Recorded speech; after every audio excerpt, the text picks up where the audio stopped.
और यही कथा श्री मैत्रेय मुनि जी विदुर जी को सुना रहे हैं। और इसी कथा को नारद मुनि ने अजामिल को सुनाया और इसी कथा को श्री सुखदेव स्वामी राजा परीक्षित को श्रवण करा रहे हैं। हम इन सभी महापुरुषों को, सभी संतों को प्रणाम करते हैं। कि कर्मणा कर्म निर्हारो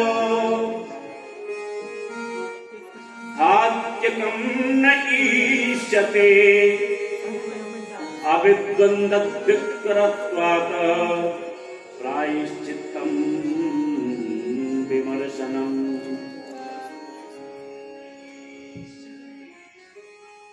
सुखदेव स्वामी ने 5 प्रकार की यज्ञ जो प्रतिदिन होते हैं उनको बड़ी सुंदर रूप से राजा परीक्षित को श्रवण कराया कि हम दैनिक ग्रस्त में रहते हैं, जो भी हमसे अपना ग्रस्त का कार्य करते करते छोटे छोटे पाप बन जाते हैं, उनके लिए प्रतिदिन हमें 5 महाबली यज्ञ करनी ही चाहिए। ये ग्रस्त का नियम है। अतिथि सत्कार करना जरूरी है। घर पर कोई भिक्षावृत्ति के लिए कोई आया है, उसको भिक्षा देना जरूरी है। ऐसे करके गऊ को एक रोटी निकालना, उसके लिए देना, ये जरूरी है। और कुत्ते बेचारे मानते हैं क्या?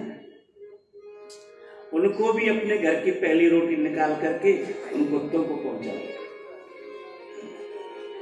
तो राजा ने कहा कि हमसे तो बड़ा पाप कर्म हो गया, हमें तो नरक में जाना पड़ेगा, इसीलिए आप हमें ये बताइए कि नरक से बचने के लिए क्या साधन है। उन्होंने भगवान नाम संकीर्तन और मन में उस पाप के प्रति प्रायश्चित करना, ब्रह्मचर्य के रूप में प्रायश्चित करो, भगवान की सेवा के रूप में प्रायश्चित करो, सत्यनारायण की कथा कराई जाए उसमें प्रायश्चित करो, हवन करना है, यज्ञ करना है, उसके द्वारा प्रायश्चित करो। ऐसा मैं मानता हूं। सुखदेव स्वामी ने बड़े सुंदर शब्दों में स्पष्ट तरीके से ये समझाया। और दूसरी बात भी बोल दी कि के चित केवलया भक्त्या वासुदेव परायणा अगम धुन्वते कांस्तये ननिहारिवं निर्भास्करम्। सबसे ऊंचा, सबसे सुंदर, सबसे पवित्र केवल तो केवल गोविंद का नाम स्मरण करना है, और इससे बड़ा कोई प्रायश्चित नहीं है। अजामिल स्त्री पत्नी इनमें फंस जाता है और धीरे धीरे अजामिल के मरने का जब समय आता है तो उसे बड़े बड़े राक्षस यमदूत दिखाई देते हैं।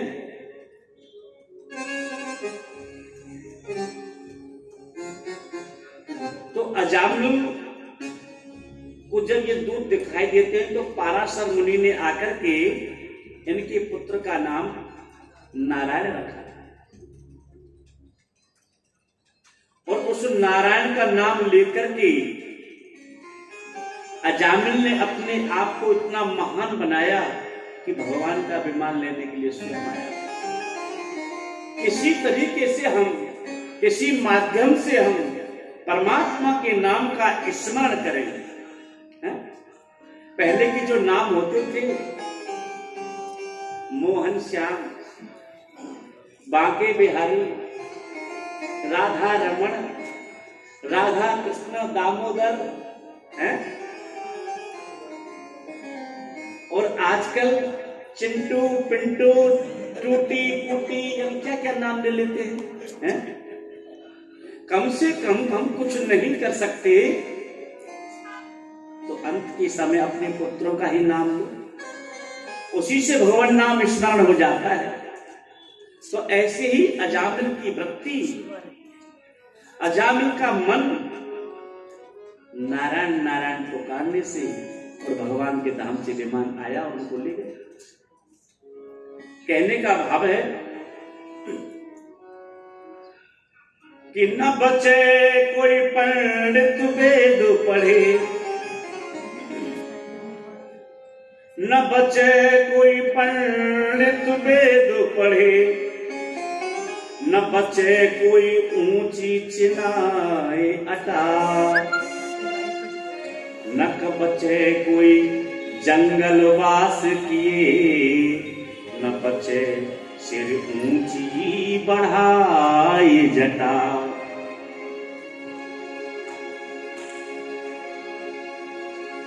तुलसीदास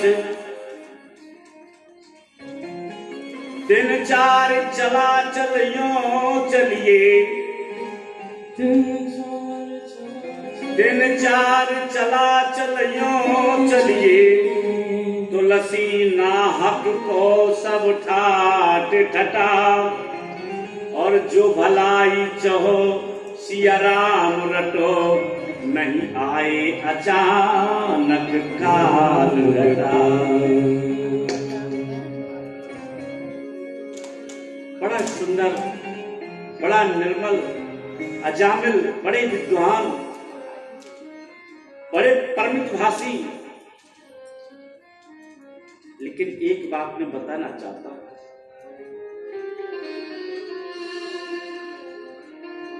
कि काम को शरीर में प्रवेश होने के दो द्वार हैं। सबसे पहले है आंखें। आंखों से हम जैसा दृश्य देखेंगे वो हमारे जीवन में उतर करके आएगा। कानों से हम जैसा सुनेंगे वो हमारे जीवन में उतर के आएगा। हमारी जैसी दृष्टि होती है आगे चल के हमारी सृष्टि भी वैसी ही बन जाती। इसीलिए अजामिल ने एक गणका को किसी व्यक्ति से प्रेम करते हुए देखा और उसकी दृष्टि बिगड़ गई। गणका से कहा कि देवी चलो, हमारे घर में अपार संपत्ति है, सब कुछ साधन आपको सुलभ हो जाएंगे, हमारे घर चलिए। अब गणका को तो धन चाहिए। अजामिल के कहने से और गणका को ले आए। उस गणका के स्वरूप पर, सौंदर्य पर इतना मोहित हो गया कि अपना सब कुछ, पीछे वाला सब कुछ भूल गया। और कहते हैं कि व्यक्ति का जो सौंदर्य है वो कभी चमड़े से नहीं, क्या लिबास पहना हुआ है उस लिबास से नहीं, परमात्मा का मन, परमात्मा के प्रति श्रद्धा कैसी है हमें ये देखना है। बहुत बड़ा धनाढ्य, बहुत बड़ा आदमी हो जाए, परमात्मा ये नहीं देखते।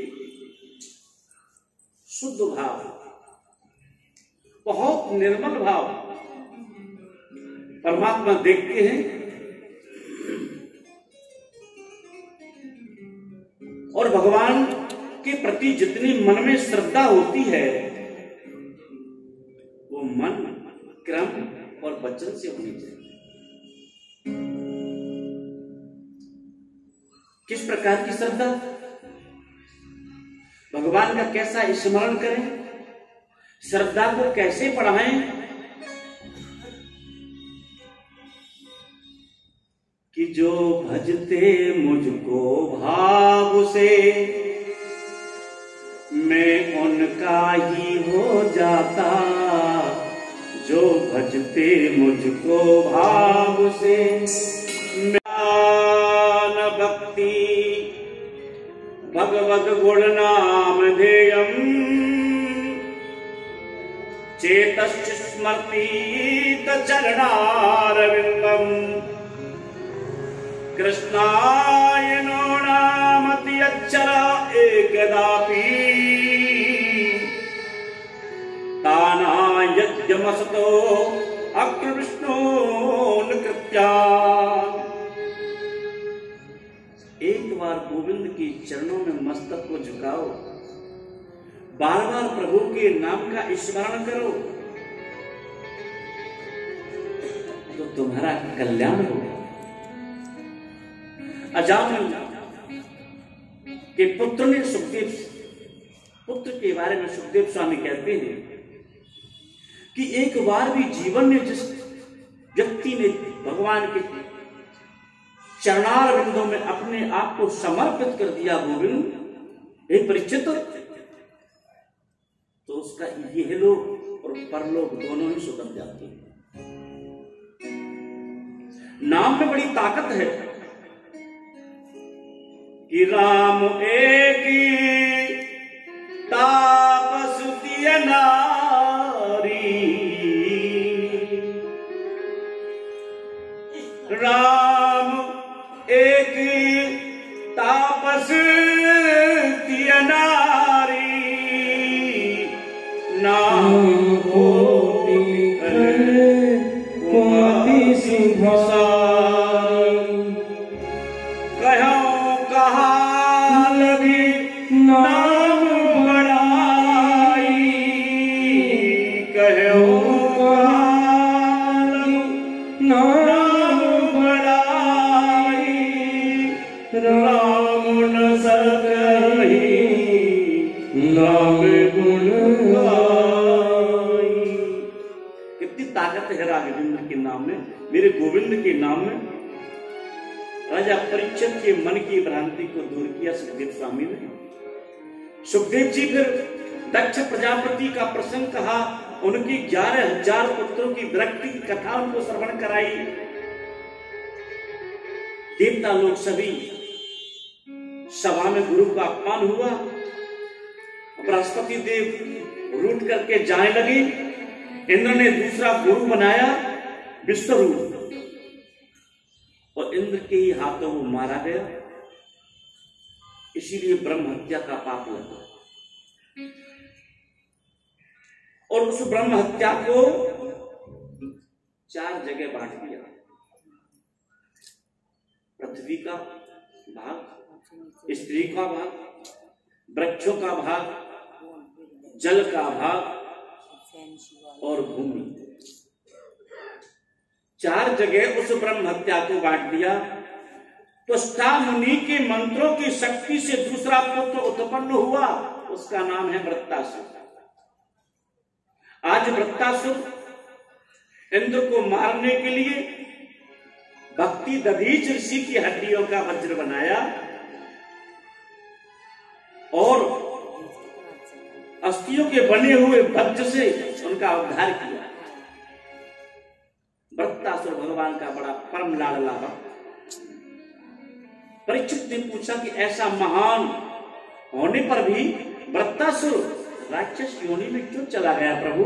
कुछ थोड़ा सा प्रसंग ये भी हमें सुनाते चले। ये उसके पूर्व जन्म का वृत्तांत है। सुखदेव कहते हैं कि हे राजन, वृत्तासुर पूर्व जन्म में एक चित्रकेतु नाम का राजा था।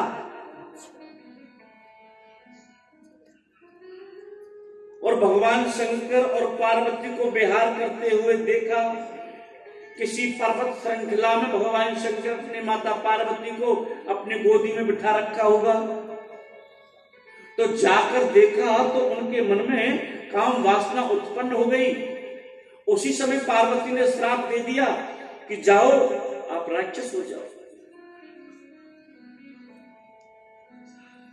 पार्वती के श्राप के कारण वृत्तासुर बनकर के उसके रूप में जन्मा है। आदरणीय सुखदेव स्वामी ने 49 मरुदगण की उत्पत्ति का वर्णन किया कि हे परीक्षित, आचार्य सुखदेव जी ने कहा है कि समप्रिये स्वहत ब्रह्मान् भूतानां भगवान् स्वयं इंद्रैस्यार्थे कथं दैत्यानावधीत विस्मो यथा। महाराज परीक्षित ने कहा, गुरुवर, मैं आपसे कोई तर्क नहीं कर रहा हूं। मेरा तो जो प्रश्न है वो केवल जिज्ञासावश है कि परमात्मा की दृष्टि तो एक जैसी होनी चाहिए। देवता भी उनके पुत्र हैं और राक्षस भी उनके पुत्र हैं और दुष्ट भी उनके पुत्र हैं, सज्जन भी उनके पुत्र हैं। और भगवान दुष्टों को मारने के लिए आते ही रहते हैं, देवता को बचाने के लिए आते ही रहते हैं। यदि वो भगवान ऐसा करते हैं तो क्या उनकी दृष्टि में ये भेदभाव नहीं है? सुखदेव जी ने कहा कि भगवान किसी को मारने के लिए नहीं आते। परीक्षित, तू बड़ा भोला है कि जो जस करही सो तस फल चाखा। जैसा कर्म हम करते हैं उसका फल हमको प्राप्त होता है।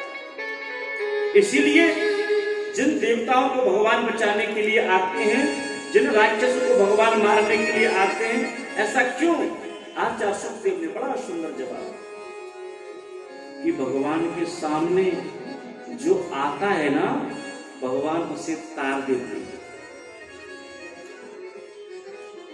कि सन्मुख होय जीव मोय जबहि और जन्म कोट अगना सहित तबहि।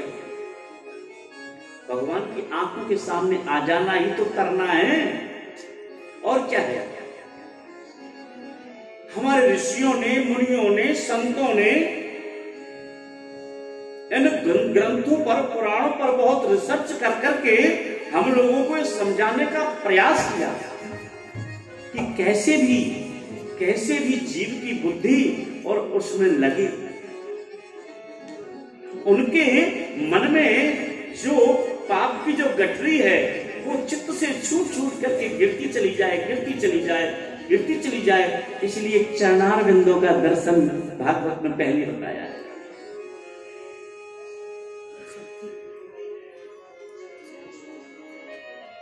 और किसने चिंतन कितना किया। आचार्य सुखदेव कहते हैं कि हे राजन, मुझे एक बात याद आ गई है कि तुम्हारे बाबा होते थे ना, वो युधिष्ठिर जी, उन्होंने राजसूय यज्ञ किया, और उस राजसूय यज्ञ में करने से पहले उन्होंने ये सोचा कि सबसे पहले पूजा किसकी करें,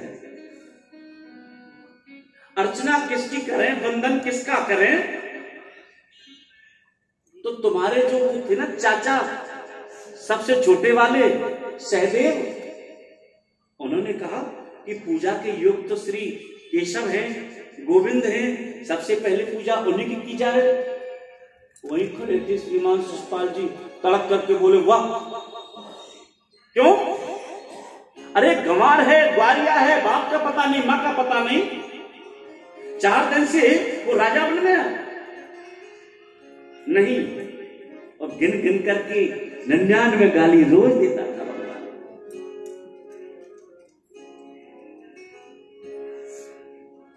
दुर्योधन को देखो, शिषपाल को देखो, जरासंध को देखो। एक बात, कितना भी प्रेमी हमारा जीवन में कोई भी है,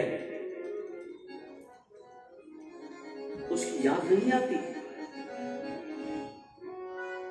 और आज की तारीख में किसी को एक चौराहे पर जाकर के सबके सामने गाली दे दो ना, रात और दिन वो हमारे दिमाग में घूमता है। उसने मुझे गाली दी, देख लूंगा, उसने मुझे गाली दी, निरंतर वो हमारी आंखों के सामने घूमता है। प्रेमी को भूल जाते। तो प्रेमी ज्यादा श्रेष्ठ हुआ कि वो गाली देने वाला ज्यादा श्रेष्ठ हुआ है? चिंतन किसने कितना किया है निर्भर ये करता है।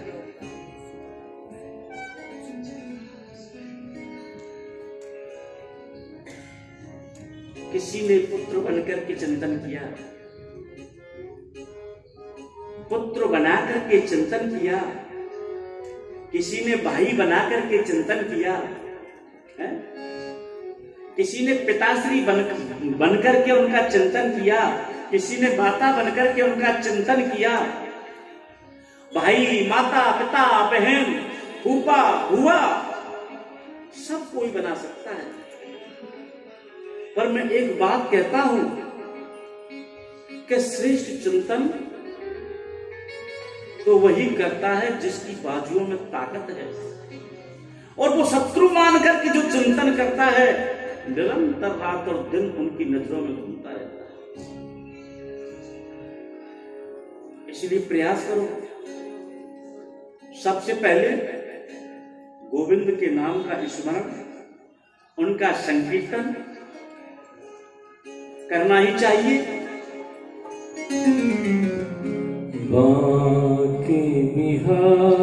उससे संबंध कर लिया, अजामिल की वृत्ति बिगड़ गई। सज्जनों, अब तो अजामिल अपने माथे पर काली पट्टी बांध के, हाथ में नग्न तलवार लेकर के और बाजार में निकल जाता है।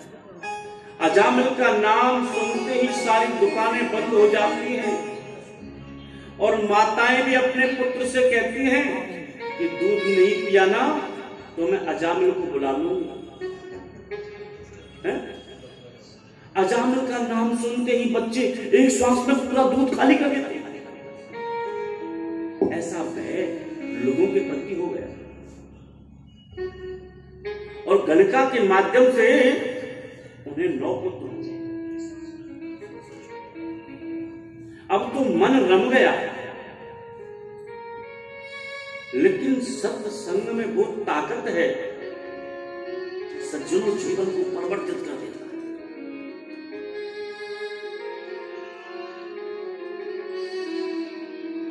इधर में अचानक कुछ नहीं करता, और जैसे शाम हुई अपना सज धज के निकला, तुरंत बाजार बंद, दुकानें बंद, अचानक आ गया, लोग भाग जाते हैं डर से। ऐसा भय लोगों के मन में हो गया। कुछ संत और वृंदावन से अयोध्या के लिए जा रहे थे। अच्छा, एक चीज और बता दो कि अयोध्या किसे कहते हैं? अयोध्या का नाम क्या है, मायने क्या है? अयोध्या, जिसमें कभी भी युद्ध नहीं हुआ, उसको हम अयोध्या बोलते हैं।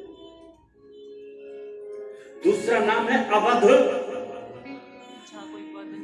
जहां किसी का वध नहीं हुआ हो उसे अवध बोलते हैं।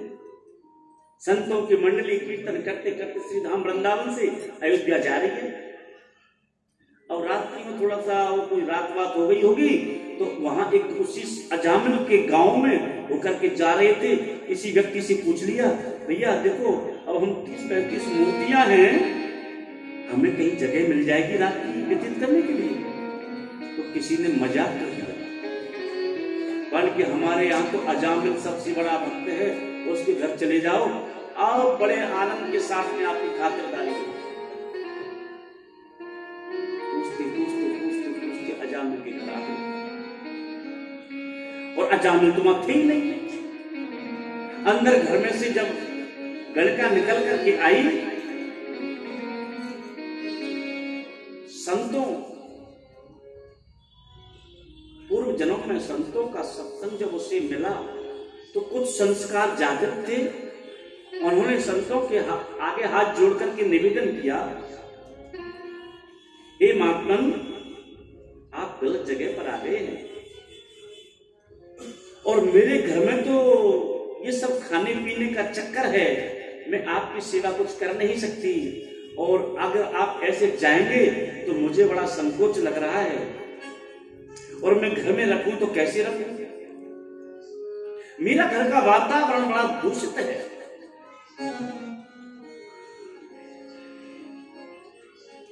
संत जाने लगे तो उस गणका ने आवाज लगाई कि हे महात्मा,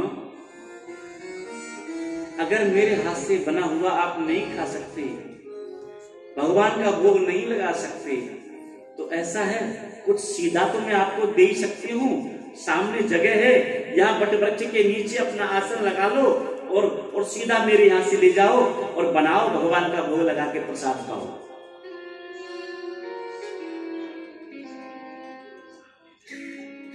सभी संत वहां रुक गए,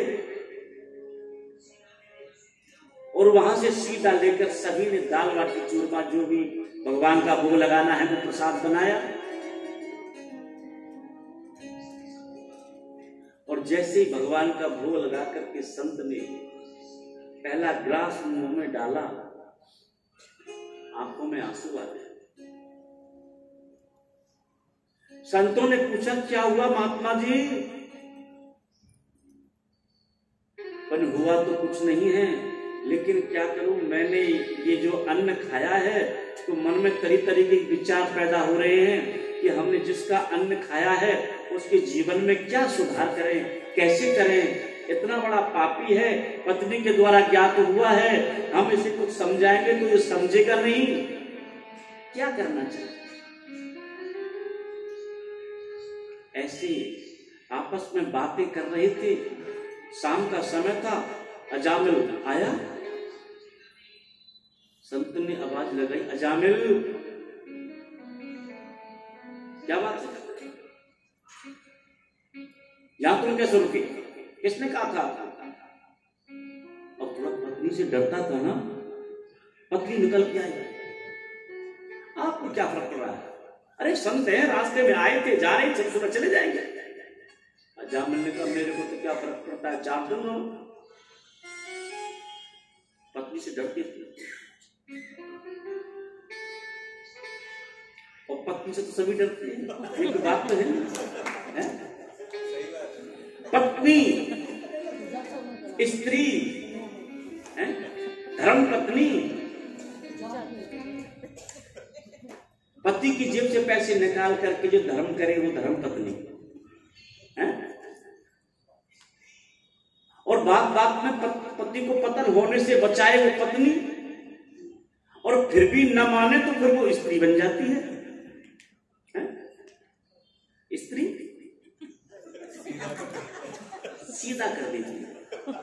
अजामिल भी अपनी पत्नी से डरते थे।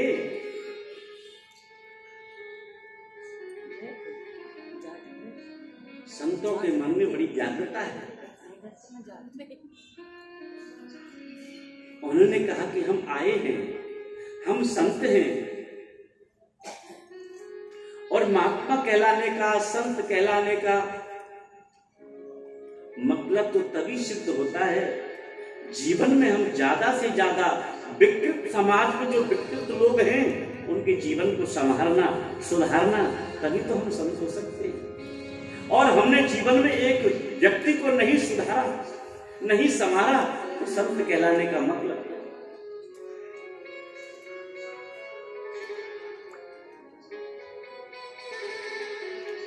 अजामिल से कहा कि बेटा अजामिल, देखो संतों ने आपके घर का प्रसाद पाया है,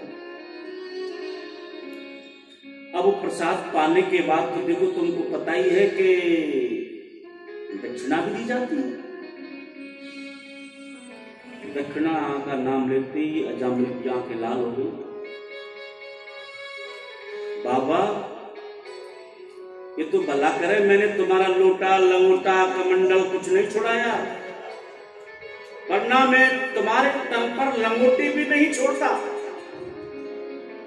बेटा अजामिल, हमें दक्षिणा नहीं चाहिए,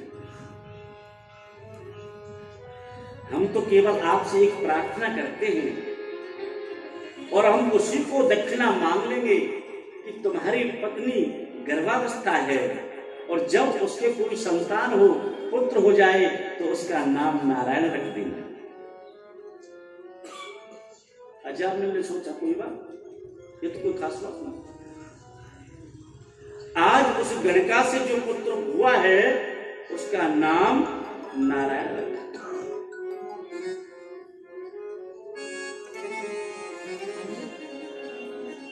नारायण का नाम लिया। अंत का समय, मैंने देखो 2 बार भी इस भागवत में विशेष बोला है और मैं फिर भी बोल रहा हूं कि जब तक अपने मन में, अपने दिल में, अपने दिमाग में ये आदत नहीं डालेंगे। कौन सी आदत? चिंतन की आदत, माला की आदत। और माला तो एक ऐसी अद्भुत चीज है, जिसके हाथ में माला होती है ना, भगवान राम कृष्ण के पवित्र उपासक, उनके चेहरे की सौम्यता देख करके मन करता है कुछ देर बात करें। कि करत करत अभ्यास की जड़ मत हो तो सुजान, और रस्सी आवत जात है सिल पे पड़त निशान। अभ्यास के द्वारा चिंतन को बढ़ाओ। मृत्यु का समय आता है, कंठ में घुर घुर की आवाज आने लगती है, वात कफ पित्त आकर के इस कंठ पर आक्रमण कर लेते हैं, और जो अंत का समय होता है हम बोल ही नहीं पाते। आंखों से, नेत्रों से आंसू निकलते रहते, जिज्ञासा होती है बोलने की, लेकिन शब्द नहीं निकल पाते, क्योंकि जीवन में कभी हमने उसको अपनाया नहीं। पुत्र को अपना माना, पत्नी को अपना माना, धन को अपना माना, परिवार को अपना माना, और जितना माना उतना माना, लेकिन उतना मानने के बाद भी कभी गोविंद को अपना नहीं माना। और ये न मानने की ही तो नासमझी है। अंत के समय अजामिल का जब समय आ गया, बड़े जोर से उसने, वो यमदूत आ गए काले काले मुंह वाले, और वो पकड़ करके अजामिल को जब ले जाने लगे तो डर की वजह से उसने अपने बेटे का नाम पुकारा, नारायण, हे नारायण, हे नारायण, आओ बेटा, आप कहां हो? देखो ये मेरे पास कोई आ गया है, मुझे बचाओ। तुरंत ही भगवान के पार्षद विमान लेकर के आए और यमदूतों को डांटते हुए, फटकारते हुए वहां से भगाया और कहा कि तुम इनको नहीं ले जा सकते। क्यों? कि सर्वे पदम पलासाचा पीत कोशी यवासस किरीटिनी कुंडलिनो लसपुष्कर माल। भगवान के पार्षद जब वहां आए, परमात्मा के पार्षदों ने कहा कि तुमको यह पता है कि धर्म की परिभाषा क्या है? धर्म किसे कहते हैं? कि वेद प्राण हितो धर्मो, वेद ने जिसका प्रतिपादन किया है उस पर चलने का नाम ही तो धर्म है? और जिसने नारायण नाम पुकारा है, चाहे वो छोटा पापी हो चाहे बड़ा पापी हो, गुरु नाम चाहे लघु नाम, चाहे गुरुणी चाहे लघुनी, चाहे छोटा पापी हो बड़ा पापी हो, पाप तो पाप है। इसीलिए नारायण का नाम अजामिल ने लिया। इसीलिए हम लोग यहां आ गए, यमदूतों को भगा दिया और ले जाने लगे। यमदूत भागे भागे भागे भागे भागे यमराज के पास पहुंचे। कि प्रभु देखो, हमारी इतनी बड़ी बेइज्जती, आपने हमको भेजा, हम आपकी आज्ञा मान करके गए और वहां तो हमें वो 4 भुजाओं वाले को प्रभु के पार्षद मिले, उन्होंने हमें डांट फटकार के भगा दिया। प्रभु ऐसा क्यों करते हो? यमराज ने कहा, सुनो, वो कैसे थे? अरे वो तो कह रहे थे वेद क्या है, वेद की परिभाषा क्या। ओहो, चुप चुप चुप चुप चुप। वेद का नाम लिया उन्होंने, धर्म का नाम लिया उन्होंने। हाँ, इस बात को सुनकर के यमराज सोचने लगे। उन्होंने कहा, यही तो मेरा गोविंद है, जिसका नाम तुम ले रहे हो, यही तो गोविंद है। प्रभु के पार्षद अजामिल को लेकर के चले गए। सुखदेव जी कहते हैं कि हे परीक्षित, इस दृश्य को आप एक बार देख तो लो आंखों से। यमराज भी कृष्ण के परम भक्त हैं। उन्होंने भगवान से प्रार्थना की, हे करुणा वरुणालय, भक्त वांछित कल्पतरु, प्रभु मैं आपको साष्टांग प्रणाम करता हूं। प्रभु का नाम कितना मंगलकारी है, तुम कितने बड़े भाग्यवान हो पार्षदो, ये साक्षात मुरली मनोहर का दर्शन तुमको हो रहा है। और पार्षदों से कहा, सुनो, ये भागवत पर चलने वाले 12 आदमी हैं। कौन कौन से हैं? कि स्वयंभो नाम